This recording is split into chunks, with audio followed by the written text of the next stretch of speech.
Andy Goldsworthy is a renowned British sculptor, photographer, and environmental artist associated with the land art movement. Active since the late 1970s, his work is characterized by its deep connection to nature and site-specific creations. Goldsworthy is celebrated for his use of natural materials like leaves, stones, ice, and branches to create artworks that exist harmoniously with their surroundings. His art often explores themes of fragility, change, and the passage of time. Goldsworthy's unique approach to art has inspired deeper appreciation for the natural world and influenced contemporary environmental and conceptual art practices. His work reminds us of the beauty and fragility of the natural environment, making him a pivotal figure in the modern art. His use of natural elements helps pull us away from the narrative of consumerism, making his pieces of art without spending money. Goldsworthy began his career during the rise of environmental awareness in the late 20th century. Movements like the Green Revolution and increasing concern for climate change likely influenced his commitment to working with nature rather than against it. Andy Goldsworthy was born in 1956 in Cheshire, England, and grew up in Yorkshire. His rural upbringing, where he worked on farms, fostered his deep connection to the land and inspired his later work. He studied fine art at Bradford College of Art, where he honed his skills in sculptures and developed his unique artistic vision. He began his work in the studio, but quickly realized it felt too confining for him. Goldsworthy was influenced by the natural environment and the work of Richard Long, another land artist. In the broader land art movement, he also drew inspiration from rural landscapes of Scotland, where he spent much of his career. Goldsworthy's work emerged during a time when environmental concerns were gaining prominence. His focus on natural materials reflects a cultural shift towards sustainability and environmental stewardship. Goldsworthy interacted with the local people while creating land art sculptures. Along with hearing their stories and experiences, deepens his connection to the land. His art evolves into two distinct forms: the deliberate craftsmanship of its creation and the transformation as it's reclaimed by nature. Through his work, he has gained profound insight into the natural world by observing its life cycles. Unlike most artists, Goldsworthy needs documentation of his work to prove that it's real, as his work is reclaimed by nature, usually by the end of the day. He experiences failures often, but the piece must be complete so it can be given to nature. Goldsworthy credits nature as his co-author in all his works. Some facts about Goldsworthy is he avoids using glue in his work, relying instead on delicate touch and precision to assemble them.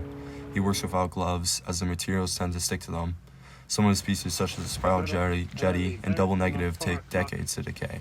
His dedication often drives him to begin his day as early as 4 a.m., working tirelessly until sundown. He rarely collaborates with others, occasionally enlisting help only to gather materials while he focuses on his creations. Some quotes from Andy Goldsworthy is, "I haven't simply made the beast to be destroyed by the sea. The work has been given to the sea as a gift from me." This quote reflects Andy Goldsworthy's deep respect and collaboration with nature in his art. It suggests that he views his creations not as static, permanent objects, but as offerings to the natural world.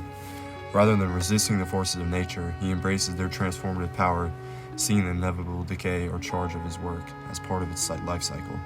It highlights his philosophy of working with nature rather than against it, emphasizing harmony, impermanence, and interconnectedness of the art within the environment. Another quote from him is, "I feel uprooted. It takes some time to establish roots again." For Andy Goldsworthy, this quote symbolizes the emotional and creative disconnection he feels when leaving one piece and moving to another. His art is deeply rooted in the specific landscapes where he works, requiring him to immerse himself in the environment to create meaningful pieces.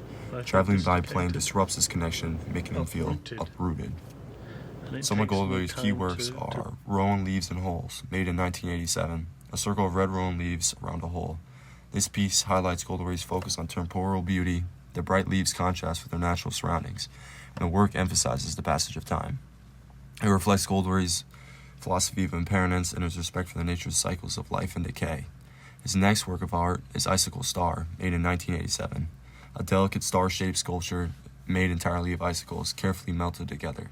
The fragility of the material showcases Goldsworthy's technical skills and underscores the themes of impermanence and harmony with nature.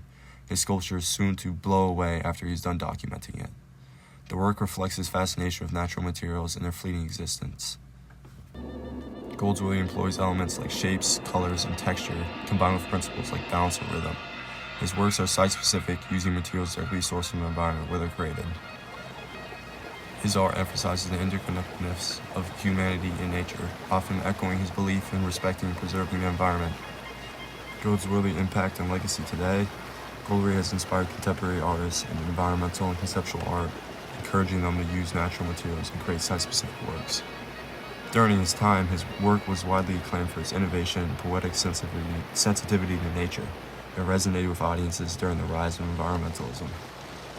Goldsworthy's work today remains relevant in the face of climate change, inspiring dialogue about the relationship between art, humanity, and the environment. His lasting impact is that his art changed traditional notions of permanence and encouraged viewers to see the beauty in the temporary and the natural world, making him the cornerstone of environmental art.